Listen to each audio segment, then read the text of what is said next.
வணக்கம் மக்களே. நம்ம இன்றைக்கி வந்து பார்த்திங்கன்னா சிஎஸ்கேவோட பர்ஃபார்மன்ஸ் பற்றி தான் பார்க்க போகிறோம். ஆக்சுவலாக சிஎஸ்கேனாலே வந்து பார்த்திங்கன்னா ரசிகர் மத்தியில் ஒரு நல்ல பேர் இருக்குது. ஏன்னா எப்படி இருந்தாலும் கம்பல்சரியாக போராடுவாங்க, நல்ல இன்டென்ஷன் இருக்கும், ஒரு மேட்ச்சில் ஒரு விறுவிறுப்பாக போகும் மேட்ச்சு. ஸோ அந்த மாதிரி ஒரு நல்ல பிராண்டு கிரிக்கெட் விளையாடுற டீம்னு சொல்லி மக்கள் இத்தனை வருஷமாக நம்பிட்டு இருக்காங்க. இத்தனை வருஷமாக சிஎஸ்கேவும் அதை டெலிவரி பண்ணியிருக்காங்க. பட் ஆனால் இந்த வருஷம் பார்த்தீங்கன்னா சிஎஸ்கே வந்து ஒரு முரட்டு கடவுள் டீமாக இருக்குது. பவர் பிளேயில் வந்து இருக்கிறதுலே ஒஸ்ட்டு 6 அடிச்சிருக்க டீம் யாருன்னு பார்த்தா சிஎஸ்கே. இது வரைக்கும் வந்து பார்த்தீங்கன்னா பவர் பிளேயில் மொத்தமாகவே 3 6 தான் அடிச்சிருக்காங்க.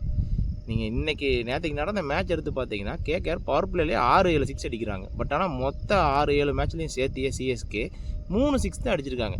6 அடிக்க பிளேயரே இல்லை. இன்னொன்று என்னென்னா அவங்க பெஞ்ச் ஸ்ட்ரென்த்தை யூஸே பண்ண மாட்டாங்க. இன்னமும் வந்து அந்த பழைய டெக்னிக்கே யூஸ் பண்ணிகிட்டு இருக்காங்க. எல்லா டீம்லேயும் வந்து பார்த்தீங்கன்னா இன்டர்நேஷ்னல் லெவலில் பீக்கில் இருக்க பிளேயர்ஸ் இல்லை இன்டர்நேஷ்னல் விளையாடுற பிளேயர்ஸ்லாம் டீமில் எடுத்திருக்காங்க.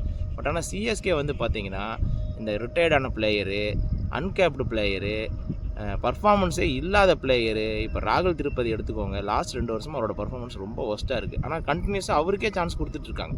இன்னமும் பெஞ்ச் ஸ்ட்ரென்த்தில் நிறைய பிளேயர்ஸ் இருக்காங்க. கீப்பர் ஒன்சின்னு ஒருத்தர் இருக்கார், அவர் நல்லா விளையாடிட்டு இருக்கார் பிளேயர்னு சொல்லி எடுத்திருக்காங்க. பட் ஆனால் அவருக்கு சான்ஸ் கொடுக்க மாட்டுறாங்க. இது வந்து பார்த்திங்கன்னா சிஎஸ்கே மேனேஜ்மெண்ட் பண்ணுறாங்களா என்னென்னு ஒன்றுமே புரியலை. ஆனால் சிஎஸ்கே ரசிகர்லாம் வந்து பார்த்திங்கன்னா ஒவ்வொரு ரசிகரும் வந்து அதுவும் வந்து பார்த்திங்கன்னா சேப்பாக்கில் வந்து இது வரைக்கும் சிஎஸ்கே 4 மேட்ச் தோற்றதா சரித்திரமே கிடையாது. தொடர்ந்து 4 மேட்ச் இந்த 17 வருஷம் ஐபிஎல்லில் தோற்றதே கிடையாது. ஆனால் இந்த வருஷம் பார்த்திங்கன்னா தொடர்ந்து 4 மேட்ச் தோற்றுருக்காங்க சேப்பாக்கில். ஹோம் கிரவுண்டில் தோற்றிங்கன்னா நீங்கள் எப்படி இந்த சீரீஸில் மேலே வருவீங்க சொல்லுங்கள் பார்க்கலாம். அதே மாதிரி மக்கள் வந்து 2000 5000ன்னு காசு கொடுத்து டிக்கெட் வந்து வாங்கிட்டு வந்து பார்க்க வர்றாங்க மேட்ச்சை.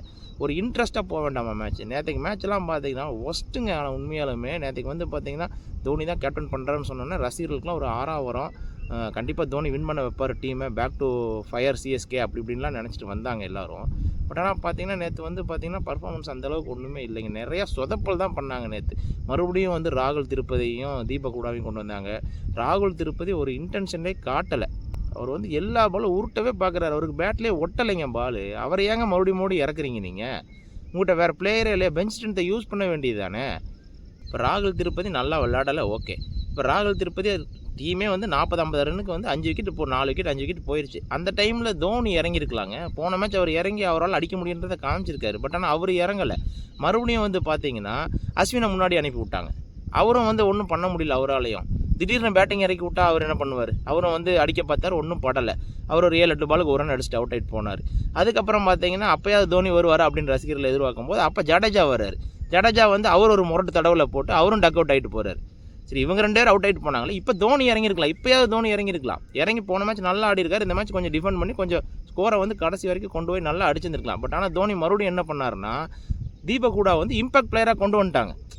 நீங்கள் தீபக் கூட இம்பாக்ட் பிளேயராக கொண்டு வந்தீங்கன்னா உங்களோட மெயின் பவுலர் பதிரத்னாவும் நீங்கள் வெளியே வச்சிருக்கீங்க. அவரை நீங்கள் எடுக்கவே முடியாது இல்லையா? நீங்களே 50 ரன்னுக்கு 5 விக்கெட் போயிட்டுருக்கு. இந்த டைமில் பவுலிங் தானே நமக்கு தேவை.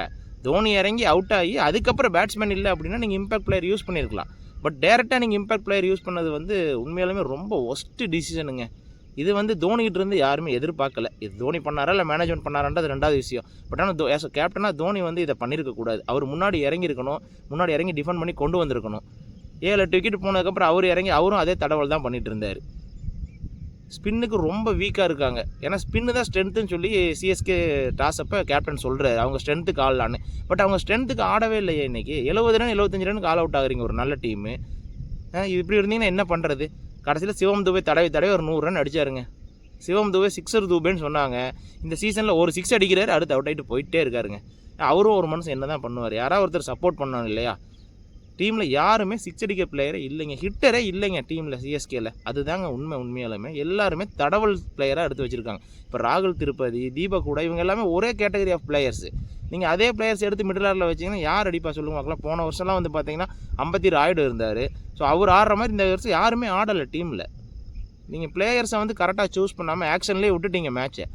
விட்டுட்டு இப்போ வந்து எல்லாம் பண்ணிங்கன்னா என்ன பண்ண முடியும்? தோனி வந்து பீக்கில் இருக்க டைமில் ரிட்டையர்ட் ஆகிருக்கலாம். இப்போ வந்து பார்த்திங்கன்னா தோனி வந்து எல்லாம் ரிட்டையர்ட் ஆகுன்னு சொல்கிற மாதிரி நிலைமைக்கு வந்துட்டார். ஸோ இது வந்து அன்வான்ட். ஆக்சுவலாக இது தோனிக்கும் மன உளைச்சல் ஆகுது, சிஎஸ்கே ரசிகர்களுக்கும் மன உளைச்சல் ஆகுது. ஏன்னா இப்போ சிஎஸ்கே ஃபேன்ஸ் எல்லாம் கொஞ்சம் கொஞ்சமாக டிமோட்டிவேட் ஆகிட்டு வர்றாங்க.